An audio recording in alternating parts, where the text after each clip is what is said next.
Bismillahirrahmanirrahim.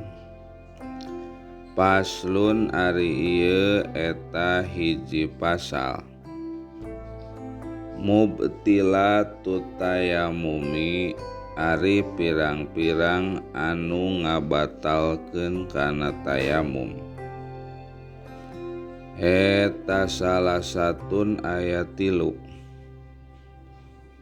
Ma ari anu kahijina eta setiap perkara abtola anu ngabatalkeun eta perkara al wudu'a kana wudu. Waridatu jeung ari anu kaduana eta murtad. Watawahumul ma'i jeung ari anu katiluna eta nyangkana ayana cai. Intayamama lamun tayamum si jalma lipak dihi karna teu ayana cai. Wallahu a'lam bishawab.